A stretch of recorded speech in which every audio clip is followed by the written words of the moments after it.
Welcome to the Slop Farm. Enjoy the video. Form 1099 NEC reports non-employee compensation so you can meet federal tax obligations. It applies when you paid 00 or more to a contractor during the tax year. Send Form 1099 NEC for payments of 00 or more. Give recipient copy by January 31. File electronically with IRS File or an authorized e-file provider by January 31. Keep in mind state reporting may require separate filings and thresholds. Confirm state rules and collect complete data early to avoid late penalties. Before creating files, confirm each recipient's legal name, address, and TIN. Do not file without a valid TIN and match names exactly to IRS records. Collect recipient TIN and legal name before filing.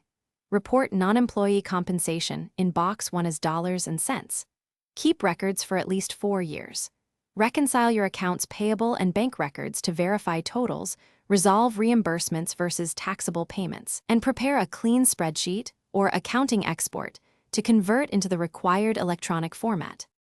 Start by creating an account with IRS File or engage an authorized e-file provider and request testing access if you are a first-time filer.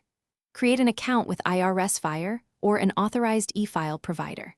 Transmit files in IRS publication 1220 format or via provider upload. Correct errors with corrected 1099 NEC as soon as possible. Validate file layout. Include payer EIN and recipient TIN. Use cents for amounts. Submit before the January 31 deadline.